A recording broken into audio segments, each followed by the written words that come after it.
Parallel compression is a technique that is often used for transients when we need them to pop. It's not something that we're going to use every single time through even multiple different sessions. Some engineers love it. Some engineers are like, you know what, screw this, I'm just putting a compressor on the track. But sometimes it is very useful to use the parallel compression technique. Whenever you want to parallel process something, the way I like to do it is I like to put it on an auxiliary track and actually send a copy of the element or elements to it. That gives us our original and the wet or the copy to be compressed. And it pretty much adds a fullness and a snap to our beginning transients. In a case like this where we have this hook, here's the vocals on the hook.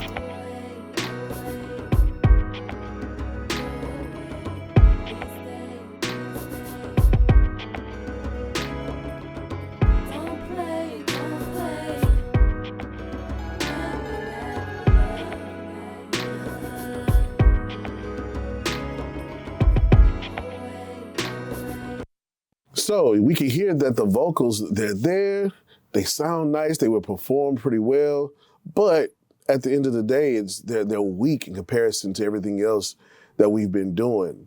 They sound a little too weak, so we want to bring some strength to them, but we just don't want to turn it up. If we turn it up, we could possibly make it overly dynamic and overpower some of the other elements in our mix. So, in this case, since these are all subgrouped to this hook auxiliary track here, we have our sends column. So what we want to do is create another auxiliary track, a stereo auxiliary track, and make it our parallel or P-comp for parallel compressor. Then of course we have to use a compressor on this track. So I'm gonna go, let's just go right back to our compressor. I think it's just easier to view exactly what's going on. Okay, now we have to actually give this auxiliary track an access point. Remember, signals will only travel by way of bus. So we have to create a bus on the input if we want to be able to send to it. So let's go here, just looking for an open bus. We can rename this bus so it's easier to find later. We'll name it exactly the same as the track, P-comp. And now we will create a send on our hook auxiliary track.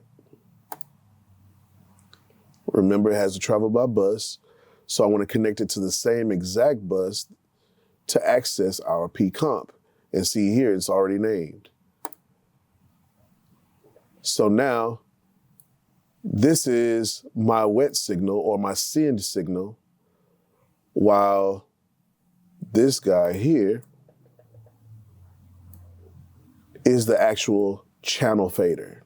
So now we have our dry signal, which is our channel fader, and we have the copy of that signal known as our wet fader. This is the one that we're sending to the compressor.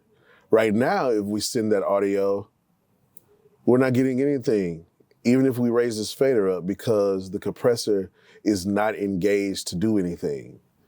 So we have to make sure that these parameters are set.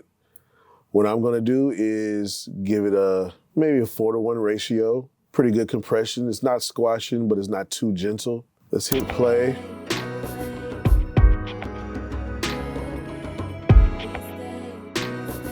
And let's bring this in, drop our threshold.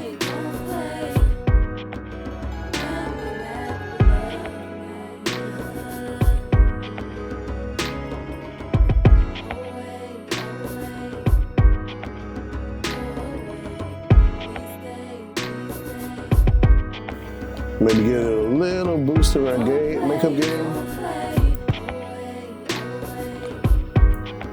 It is an aggressive signal, so we want to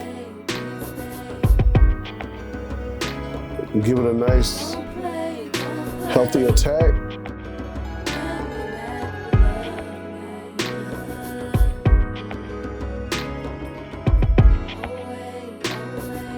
So now this send fader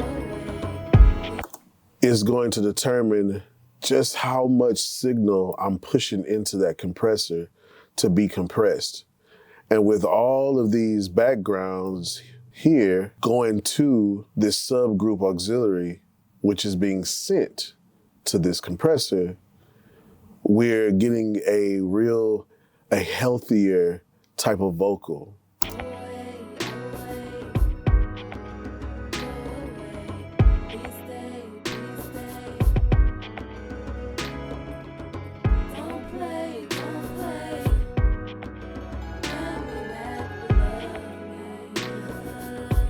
Let's bypass it.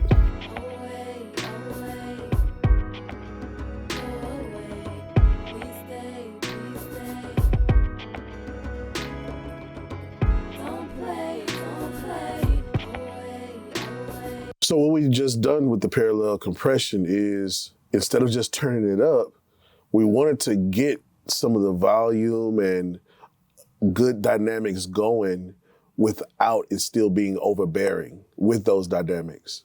So we use parallel compression to do that, but it's also allowing those beginning transients of each instance, each word, to really pop and come forward in the mix. Parallel compression can also be used on instruments as well.